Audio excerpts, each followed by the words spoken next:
First-person shooters have been one of the most popular genres in all of gaming for a very long time, and we've got a ton of exciting FPSs coming to the PS4 in the future, multi and single player. In this video, we'll be taking a look at the top 10 upcoming PS4 first-person shooters in 2017 and 2018. Let's get right into this. Number 10, Battalion 1944. Battalion 1944 was a game help funded through Kickstarter developed by Bulkhead Interactive, and while it is their first game, it's a studio composed of former AAA developers. It's a very skill-oriented first-person shooter with a lot of attention to detail. The developers are even saying that while the game will feature unlockables, none of them will give the player an edge over newer players. Battalion 1944 is currently in closed alpha. We don't have an exact release date yet.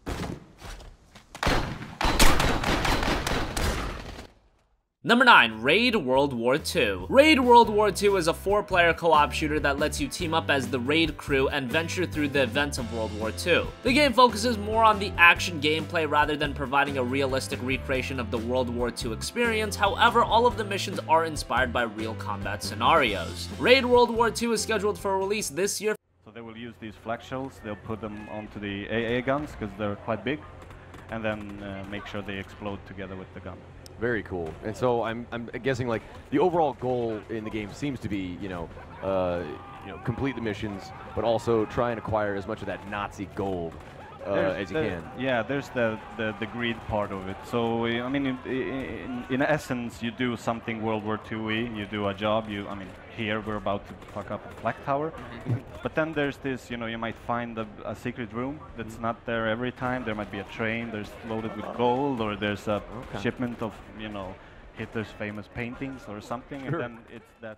Number 8, Call of Duty World War II. Another year, another Call of Duty game. However, this one has a little bit of a twist. As the title suggests, Call of Duty is going back to World War II, which is a very nice change of pace for the franchise. The campaign is centered around a squad in the 1st Infantry Division and follows their battles in the Western Front. And the multiplayer expands on the different fronts not seen in the campaign. Speaking of the multiplayer, there will be a lot of refinements. Instead of the usual create a class system, World War II features divisions. You choose one of 5 divisions, each with their own skills. Zombies mode will also be included. Call of Duty World War II releases on November 3rd. It's so interesting, like the firepower that was used back then. I mean, it's so brutal in some ways compared to the sleek, futuristic kind of weaponry we see nowadays. So, kind of curious, like these weapons have a lot of character in their own way.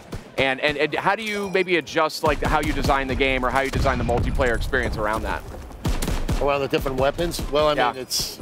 You're jumping there, Mike. But, with all the iconic weapons that we have in World War II, it's funny because when we first started, we didn't think there were going to be as many as we found, right? We were a little worried about the variety, but now the variety and the amount of weapon power.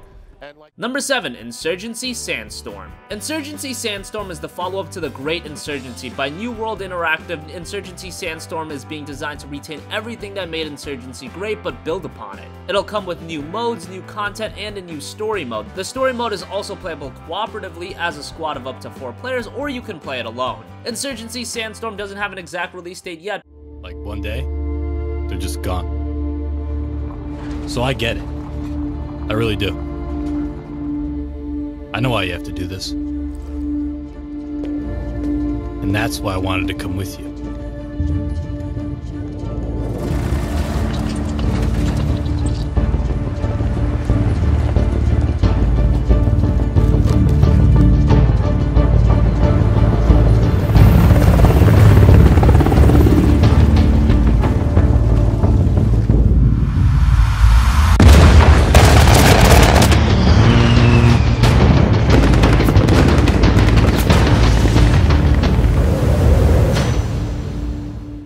Number 6, Lawbreakers. Lawbreakers is the first game from Bosky Productions, a new studio headed by Cliff Bleszinski, who is most known for Gears of War. Lawbreakers is a first-person hero-style shooter with a big emphasis on gravity-based gameplay. There are several game modes, and the gameplay is unique enough for this to be an FPS that stands out. Lawbreakers release is coming very soon. It comes August 8th.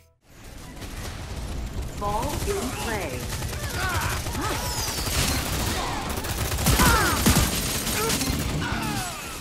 Double kill.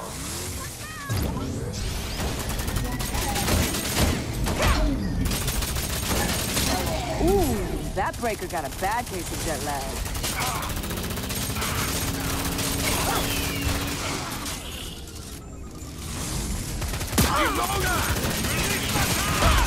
Ally ball. Kill streak. Time to light 'em up. Your team scored. You have gained the lead. Number 5, Destiny 2. Destiny was one of the most anticipated games of this generation. It was the latest game from Bungie after they finished up their time with Halo, and many would say Destiny didn't live up to the enormous hype. However, after expansions, it certainly became a better experience, and now we have the sequel, Destiny 2, which will build upon the first game. The story takes place 1 year after the events of Rise of the Iron, and gameplay-wise, it'll feature a lot of refinements in the PvE and PvP. Destiny 2 launches on September 6th.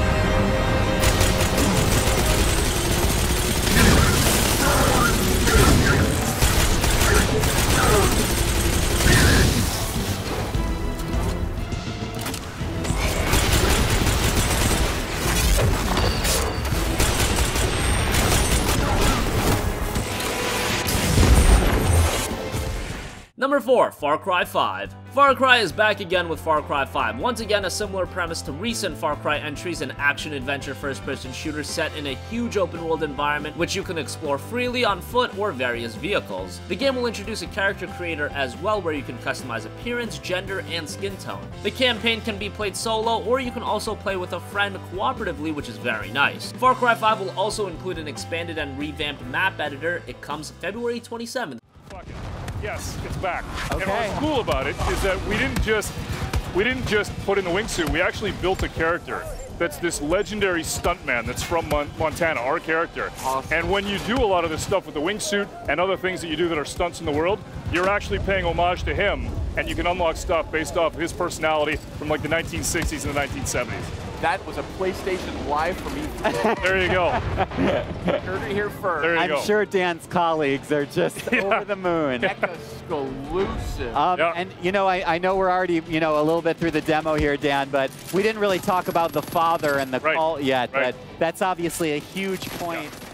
Number 3, Star Wars Battlefront 2. Star Wars Battlefront was another game that had enormous expectations but fell a little short. Fundamentally, the game was very good. However, for a $60 release, it lacked content, no traditional single-player mode, and the multiplayer was pretty bare bones. This time around with Star Wars Battlefront 2, the game will feature a story-driven single-player campaign, and the multiplayer will include character classes. If Star Wars Battlefront 2 can be a more complete experience, it can be a terrific game. We'll find out on November 17th. What role does Boba Fett fill in this battle? Boba Fett is definitely a hunter-killer, so if the Clone Army is able to get some of their heroes in play, like this is where Boba Fett will really shine. Is with that jetpack of his, he's able to kind of float above the battlefield, fire off some rockets, and really just take out an individual target. And so what difference does he have from the last game? From the last game, we've given him a bit new tricks. He's got a new concussion rocket that will really disorient players completely. He also has this rocket barrage instead of just one rocket. He's able to really just lay down some suppressive fire. Nice. Also, one thing to keep in mind, we saw the B2, here we go, but on the clone side, you know, there are specialist, you know, characters that you can pick up as well. we haven't seen. Number 2, Wolfenstein 2: The New Colossus. Wolfenstein: The New Order was one of the great underrated games of this generation. It was single player only, but what a campaign that game had. From the great pacing, visual, story, gameplay, I can go on and on. Now we have the sequel, Wolfenstein 2: The New Colossus, following the events of the previous game, set in 1961 in a Nazi-occupied America where a second American Revolution is being set up. Wolfenstein: The New Colossus comes October 27th.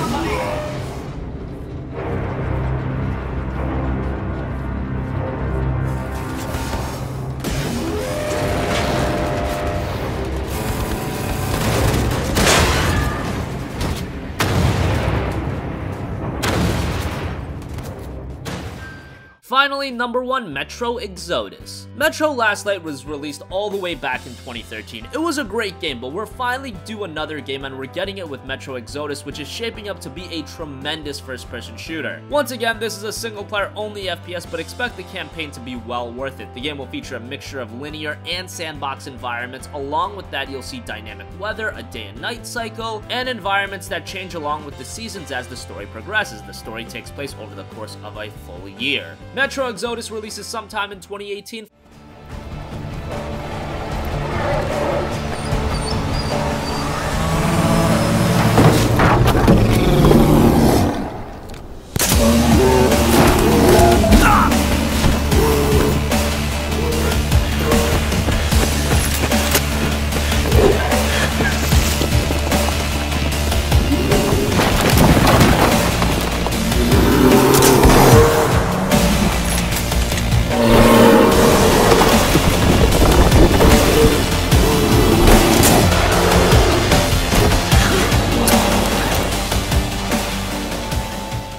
So that wraps up our countdown of the top 10 upcoming PS4 first-person shooters. What do you think? Which FPSs are you the most excited for? Comment your thoughts down below. Thank you for watching, and goodbye.